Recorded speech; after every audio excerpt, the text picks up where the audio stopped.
से कि वो आए और हम सबको संबोधित करें।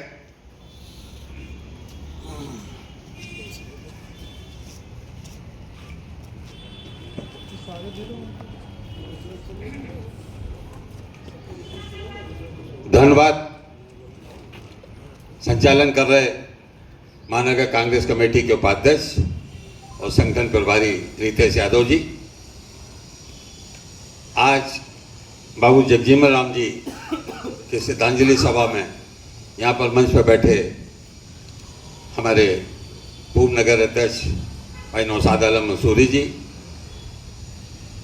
पूर्व संगठन प्रभारी भाई दिलीप शुक्ला जी, कार्यक्रम के संयोजक और पार्षद का चुनाव लड़े भाई राकेश निगम जी, इस वार्ड 47 के अध्यक्ष भाई सोनू वर्मा जी, भाई सिंघानिया जी, सामने बैठे हमारे बहुत से साथी, पीछे बैठे श्रीवास्तव जी बहुत काम में लगे हुए हैं, हमारी महिला नेत्री कश्यप जी, सामने बैठी क्या नाम उमेश्वरी देवी जी जो भी अच्छा बोल के गई, और धनीराम जी, सामने सियाराम जी, और हमारे सामने बैठे सभी वार्ड के जो नवनियुक्त जिनको आज यहाँ पद ग्रहण होना है और जिनको सम्मान पद दिया जाना है, सभी बैठे हमारे साथियों भाइयों, आज बाबू जगजीवन राम जी का श्रद्धांजलि है, जयंती दिवस है। जगजीवन राम जी को राजनीतिक हल्के में बाबू जी कहा जाता था। अगर बाबू जी कहा जाए तो मतलब जगजीवन राम जी हैं।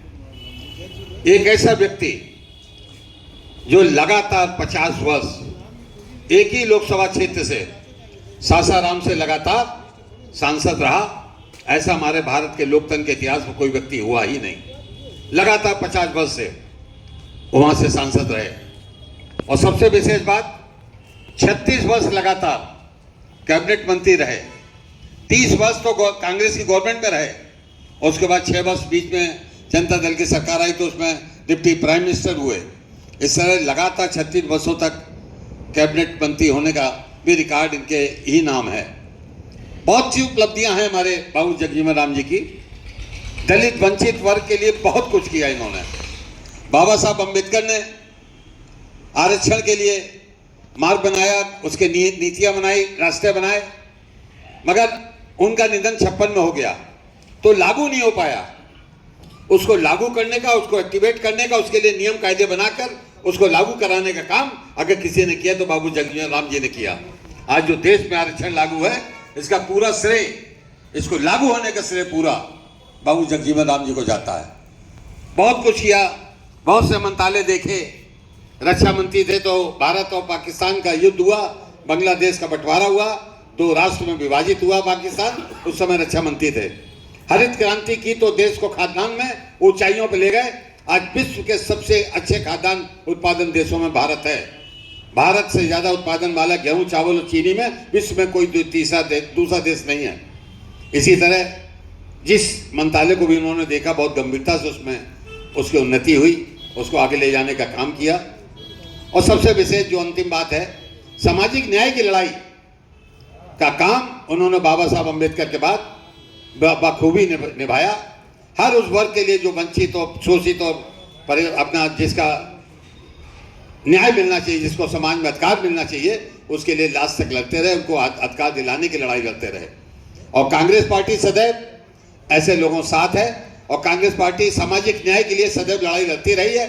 और अंतिम पंक्ति में बैठे हुए अंतिम व्यक्ति के लिए जब तक उसको सामाजिक न्याय नहीं मिल जाएगा, उसको अपने अधिकार नहीं मिल जाएंगे जो अधिकार उसको समाज में मिलने चाहिए, तब तक कांग्रेस पार्टी उसके लिए संघर्ष करेगी। और उसमें हमारे लिए प्रेरणा स्रोत होंगे, हमारा उनको प्रेरित करने वाले, मार्ग दिखाने वाले आदर्श और सिद्धांत होंगे, वो बाबू जगजीवन राम जी के होंगे। उन्हीं के दिखाए रास्ते पर चलकर कांग्रेस पार्टी आगे शोषित और वंचित वर्ग की लड़ाई लड़ेगी और उनको अधिकार दिलाने का काम करेगी। इन्हीं शब्दों के साथ मैं अपने श्रद्धा सुमन अर्पित करता हूँ, और हम सब इनके किए गए कार्यों से प्रेरित होकर इनसे प्रेरणा लें, और पूरा देश इनके किए गए कार्यों के प्रति आभारी है, बहुत बहुत आभारी है।